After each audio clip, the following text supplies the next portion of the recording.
the Vikings have that gaping hole at left tackle. I've seen some chatter that maybe they do a deal to get Orlando Brown, who has made his discontent known in Baltimore and wants to be a left tackle. But you got to come out of the draft with an answer. And I know Ezra Cleveland is the guy who's penciled in to slide over. But if you do that, then you got a hole at left guard. So that offensive line, side to side, all 5 spots, got to be a little bit better. We've talked about this before, Paul, the idea that Kirk Cousins is very good with the play that's called, not very good with the play that you have to come up with on the fly. I think that was from Vikings.com, actually, with a newcomer in the football space hosting that show with Mike Florio, Paul Allen, and Mike. Did you see that kitchen Florio's got going? That's was a that nice. Was that his? Yeah. That's a nice. Was that his summer home or was it his? That's a nice kitchen. Granite. That's expensive. Looked really good. Looked really nice. Really expensive. I think Florio's probably doing pretty well for himself after 10 years of. PFT. You like that? You like that? And I will say, and not that he would know all the intricate details of the Vikings' offensive line shuffling, but it's right guard that Ezra Cleveland currently plays, not left guard, Mike. So get it right. Oh, wow. Oh, okay. You're coming at him. Yeah. This is a comments from YouTube edition of Purple Daily here. Mackie and Judd, our executive producer, Declan.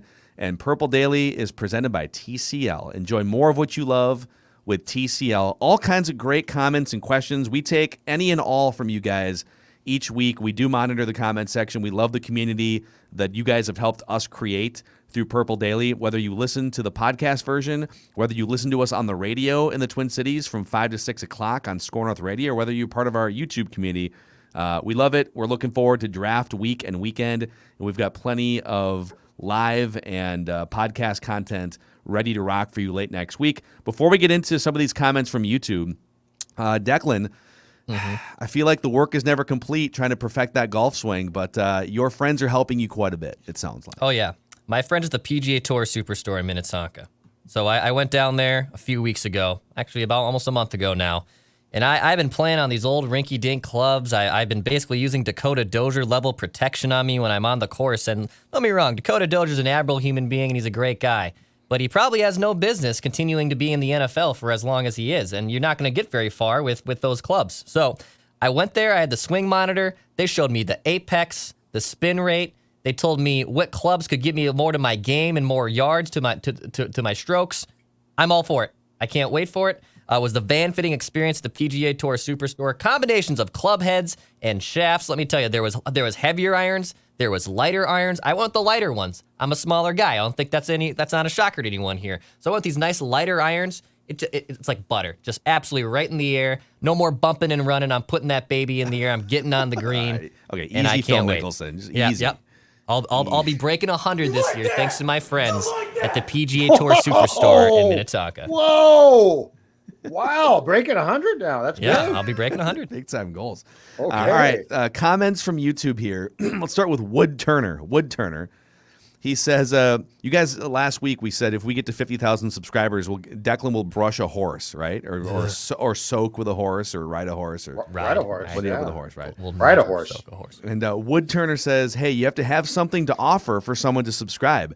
You need to dump the gray bearded guy. Ooh. Whoa, that's listen. If it helps us get to 50,000 subscribers, sorry, Judd, we'll dump the gray bearded guy. If it helps. Hold us on a second here. I got a question. Which one? Because Phil's got some gray in that beard too. So you got to be more specific. Are you talking about me? Because last time I checked, I got a haircut. I got this thing trimmed up very nicely. There's a lot less noticeable gray since I've got it trimmed. So I don't know who he's talking about. Yeah, it's fair. It's not Declan. I know that. You've hacked off some of the gray here. Kevin in Milwaukee says, I've got questions for days for you guys. How about a Rob Brzezinski appreciation day? That man is the glue holding these players together in purple. He makes miracles. Do you guys have some stats or side notes or interesting stories about Rob Brzezinski that nobody else knows? Please let me know. Now, Judd covered Rob Brzezinski's been in that front office for like 2 decades. Judd was the lead Star Tribune beat writer. Do you have any just anecdote? Like, I feel like he's such an anonymous figure. He's been around for so long. So, what's he like? If for the audience that just has no idea, other than him being a brilliant capologist, explain Rob Brzezinski to people. Rob is brilliant. He's very, very, very smart. He's also quiet. He's very happy. And this is one of the keys to his success is he's very happy to be below the radar all of the time. Like, he doesn't need your praise. He doesn't need your approval. But the best story that I've got is I think that Rob was the guy who came up with the idea for the Steve Hutchinson poison pill contract, which was so Seattle, instead of making Hutchinson he got the franchise tag, he got the transition tag, which meant that Seattle had the right to match, but it didn't give them as much power as the franchise tag does. And so Brzezinski came up with and this pissed the league off to no end. He came up with the genius plan of 7 years, $49 million, with the caveat being if Steve Hutchinson played X amount of games in the state of Washington, where Phil is now, that the whole contract becomes guaranteed. Well, the Seahawks had, at that time, their left tackle was Walter Jones, who I believe had a clause in his contract that he had to be the highest paid offensive lineman on the team. Okay, we're talking about a salary cap league, right? That means that if Hutchinson had been re-signed by Seattle, they would have then had to get in and redo Walter Jones's contract, which they couldn't do. And the Vikings did this all brilliantly while Mike Holmgren, who was in charge in Seattle at the time, was on vacation. Amazing. So basically they left Seattle and the league got really mad about this. Wait, what time of year was this? March. It was free agency. Mike Holmgren had gone. He's on vacation during free agency. Well, I think it was right before it started. I think it was going to be right before it started, and I mean, this was really hanky. I'm not saying it was all above board, but that's not the point. The point is, it was a genius contract. It got the league mad, and then the best part was Seattle's comeback as we'll get you to the Vikings was we're going to sign Nate Burleson to a poison pill contract. Well, think about that trade for a second. Hall of Fame, left guard, unbelievable, solidified the line beyond belief, and Nate Burleson's a nice player. So the Vikings and Brzezinski absolutely won that. And I do think that Rob was the brains behind the whole, let's put a poison pill to make it impossible for them to match. Amazing. Yeah, that's I'm just wondering, too, on the Seattle front back in the day, think about how much of a pain in the ass it is when you have to deal with clauses in contracts like I must be the highest paid player at my position. So if like another Hall of Fame offensive lineman comes into the mix and the cap has gone up in the last 2 years since you signed that contract, we can't bring that guy in. Yeah, your ridiculous contract, Walter Jones or whatever you said. Yeah. Keep in mind though too, in 2006. Keep in mind at that time, the only position really was thought about offensive line wise was left tackle. Like, it's changed now. At that time, guards just weren't appreciated.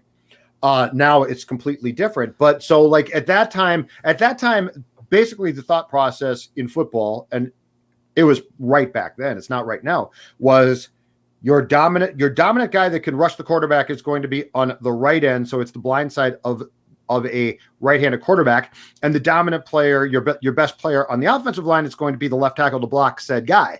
So that was the thought. But I mean, that's where Childress was very smart. Childress got here and said, Hutchinson's great, let's go get him. And Brzezinski did the math on it, and that was a huge step in changing the franchise. Yep. So I would say, like, there's a lot of people that, tongue in cheek or not, say that the NFL salary cap is a myth. Well, it's not, but it kind of is when you have a guy as brilliant as Rob Brzezinski running your capology inside the Vikings organization. Mm-hmm. So yeah, he's Rob Brzezinski Appreciation Day. He's great. Just don't sign good, not great quarterbacks to great quarterback money. That's the only thing I would say with him. Okay, Charlie Maldonado said in reaction to one of the mock draft sims we did where our goal was to trade back in the first round. He said, trade back? How does this help the team? How has this helped the team in the past? Make this team better now. So I'll take his comment and just phrase it as a question. Are you guys philosophically married to trading back as much as Rick Spielman seems to be? I guess I'm sort of in the mindset of quality over quantity in 2021 whenever possible.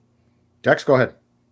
Well, the problem is because they don't have the second round pick, and because Penei Sewell and Slater will most likely be off the board, I'm I think that's where it's intriguing to possibly trade back because, I mean, at that point, you could get a wide receiver. You might be able to get Micah Parsons, who's supposed to be a good linebacker, but this team's biggest need is tackle, and one of those two tackles are supposed to be very good in the draft. And then if they're off the board, then you might be reaching. Like Vera Tucker projects to be a guard. I could see a situation where it makes a lot more sense to trade back. I think I talked about this on Vent Line with a couple fans last Sunday. Spielman, outside of trading back into the first round to get Teddy in 2014, he doesn't really trade up.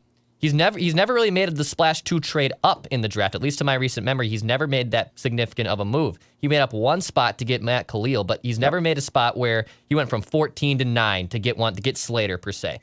So I think it would be intriguing for once, instead of trading back and accumulating more of the lottery tickets, have the cojones too to move up and possibly get the guy that can really fortify your line and fix this team immediately. So actually, I understand the trepidations of not always wanting to trade back. I think you should possibly trade up if the solution is there. Yeah. I'm on team trade up for the most part. I think I would be fine with them trading back if the draft board played out to where all the quarterbacks, like 4 quarterbacks came off the board and 3 offensive linemen came off the board, and it's mostly defensive players, then I'm fine with them trading back from 14 to 19 or something. But I think they should be looking to trade back up into the second round if they can get their hands on. Like if Christensen, the tackle from BYU, falls into the middle of the second round, like go get him. Go get him if you haven't drafted someone. And they might do that. Right. Mm-hmm. Let's see here. Michael Harrington. So on the Trey Lance, we did a couple drafts where Trey Lance fell to the Vikings. Michael Harrington says on YouTube, when you picked Trey Lance instead of trading back, you lost me. And then Tony Holt just says on that, you guys are clueless. So on the notion of drafting Trey Lance if he falls to 14, well, really? Are we worthy of criticism? No, this is no. At 14, this is a quarterback. Look, I mean, if you believe that this is the guy, then no. I mean, that's the one position that in 2021, I think you absolutely. Now, I don't think that they will. Let me be clear. So if you're defending them in some weird way, that's fine. But if you have Trey Lance among your top quarterbacks and he falls to 14, and you just immediately trade back and bail and like, oh, we're not going to take him unless you think he's bad. No, you've got to again. I come back to this. You have to solve this problem. And the reason why I believe that Trey Lance, if he's there at 14 and you take him, why I'm on board with that, because you're immediately going to hear cries of, what about Ponder? Ponder failed. But Ponder was different in this sense. Christian Ponder was taken because the Vikings were desperate for a quarterback. They were desperate. Les Frazier's goal was veteran guy. They trade for McNabb, who was a disaster. Spielman's goal is actually right, young guy. But the problem is both were trying to find an immediate starter, Phil. Yeah. In this sense, if you took Trey Lance, you would be saying, we think enough of this guy that he could be our starting quarterback starting in 2000, probably 22, 23. But my guess is 22. And you've got Kirk. So to say that we're clueless for trying to solve this problem, I think is clueless. How about that? Wow, you're clueless. I came right at you. You're clueless, but we love you, Tony. Thank you for watching and listening. We appreciate you. Tommy Johnson says, because I think we were mentioning last week, some people were one person commented like, "Wow, you guys don't look anything like I would thought." And so Tommy Johnson says Judd looks exactly like what he sounds like. Mackey definitely sounds like a game show host from the late 90s. And Declan sounds like me at age 23. Hopeless Vikings fan that loves his adult beverages and is not in a Facebook official relationship. That's mean. That's just cruel. Is it Why? mean? It's or not, but it's not spot on. It's Why is not, it mean? Yeah, it's not inaccurate. I think I look exactly like I sound. Oh wow. So I have to be in a Facebook. So I'm not in a Facebook relationship. He's saying that you remind him of himself at age 23. Even though Declan is not 23. Declan is much closer to 30 than he is 23. It's the skincare, man. I'm telling you, people rag on me for all the money I spend on my skincare and my hair, but okay, look like this at 28. Post your skincare routine to Twitter. No chance. And see what the comments Oh, are. yeah, do it. It'd be great. No. Come on, dude. No, I'll post mine. Little soap Dial. on my face. Judd skincare routine. No, I got that a half stuff. bar of Dial. I got that stuff in the jar that I put on the what's that thing called? A loofah? A loofah. Yeah, I got a loofah. Like that. Just put it right in my face. Judd uses a dishwashing loofah, thank you. sponge and some dial. Oh, and just I am a scrubs. loofah guy. You use one of those like metal grill cleaning brushes on your face, right? You could see it in the beard. You could actually do that. No.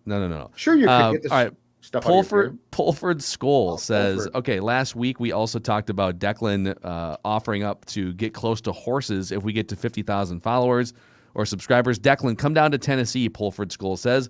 I have 2 quarter horses, and I'll teach you. I'll film and send to Judd and Phil. Dave B says, full-on thoroughbred horse, stabled at Canterbury Downs. Oh, no, he died. And Paul Allen will do the call on the brushing. And he's loose. Oh, God. That horse might actually kick Declan. And if Declan got kicked by a horse, he'd fly to like Burnsville. It would be funny to see Declan try to ride a horse bareback and get thrown off. I would pay God, money for that. No. You could get paralyzed by that. Thank you. So I want nothing to do with that. I grew up on a hobby farm with horses, and I can tell you that they're much more friendly than Declan is painting them. Why don't we stick Dex on a jumping horse and see how that goes? Oh, God. I wouldn't do that. Scares the Equestrian. living bejesus out Plus, of me. I'm too fat to be on a horse. Pat Infante comments on YouTube.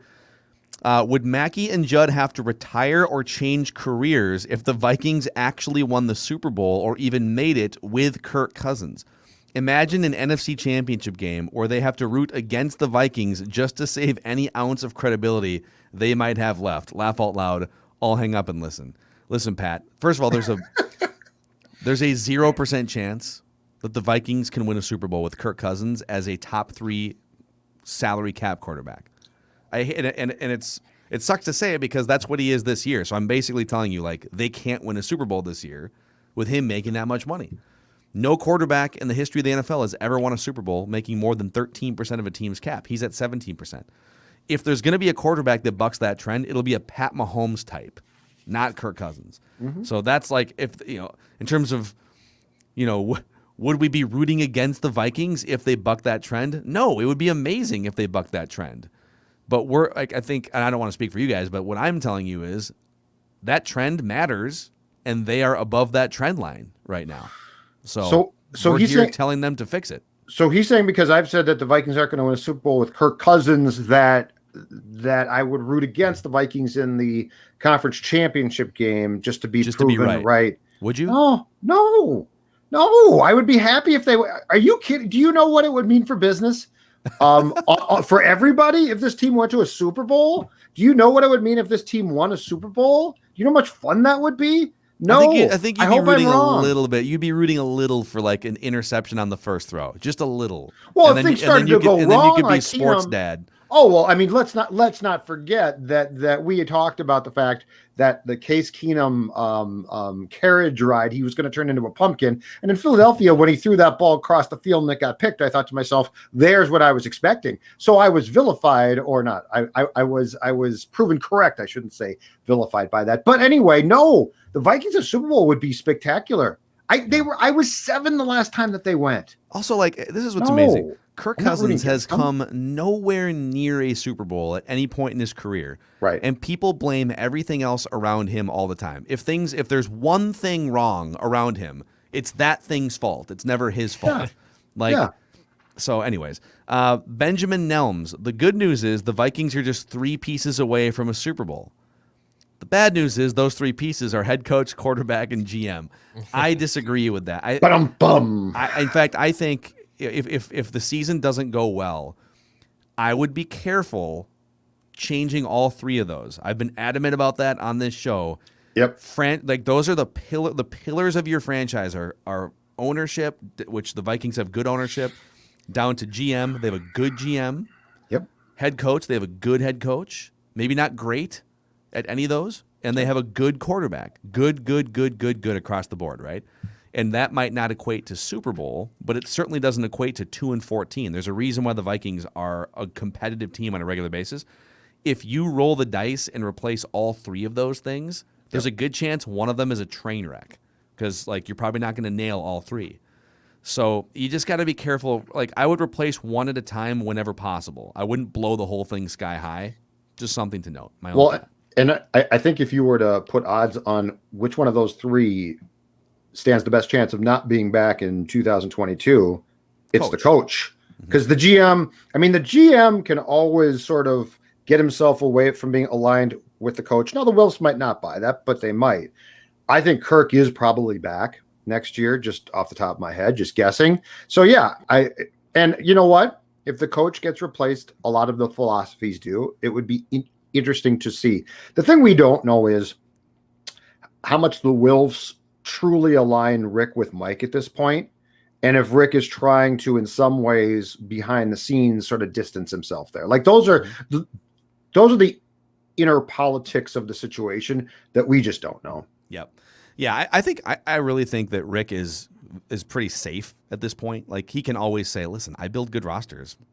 You know, give me a chance to hit on a great quarterback at some point, and maybe we need that one extra offensive line piece. I know that I've been slacking in that area, but he can always point to Daniil Hunter and Stephon Diggs and Eric Kendricks and all these impact players, right?" So, by the way, these questions and comments from YouTube presented also by Federated Insurance. So if you're a business owner out there, it helps tremendously to have an insurance company that gives you peace of mind as you navigate those challenges of running a business. So I've been a business owner in my past, and I understand, like, it's a roller coaster. One minute you're loving it, one minute you're taking care of employees and putting out fires, but it's exhilarating, and Federated is here to help you ride that roller coaster and give you risk management tools and expertise. Federatedinsurance.com. At Federated, it's our business to protect yours. It would be an incredibly interesting exercise to get Rick and Mike in separate rooms and have them make their cases for why they've done a better job and shouldn't be fired Than the other guy, yeah. Yeah, it would be really interesting because you know what Mike would say? Mike would say, I told him to draft Kendricks and Barr and Hunter, and I developed those guys. So like Rick drafted them, but I did all of the work. And you hired me to coach defense. And until 2020, I did a really good job. And Rick would come back with, yeah, but I built the roster. I did this. And Mike the hammer Mike would have privately would be to say, I never wanted Kirk. In fact, go pull his quote from the combine before they signed Kirk that said, we don't want the high-priced QB. And he would say, I got stuck with Kirk, and that hamstrung me roster-wise from what you could do for me. Mm-hmm. It would be a really interesting back and forth. Let's do that role play next week on Purple Daily. Okay. Let's do it. And then Declan can play Mark Wilf. Actually, can you play Ziggy Wilf and bring a fake mustache? Oh, I love it. I can definitely. I can put a little Wario on. Groucho. What are you going to come in as Groucho? Hey, everybody, what's going on? Ziggy Wilf here. Yeah, the Wario mustache in play. All right, take my wife, please. Take my wife.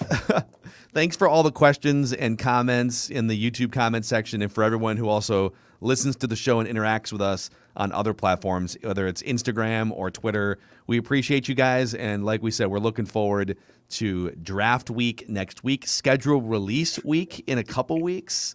It's going to be a big 3-week stretch here for the Vikings and Purple Daily, so we'll see you guys tomorrow.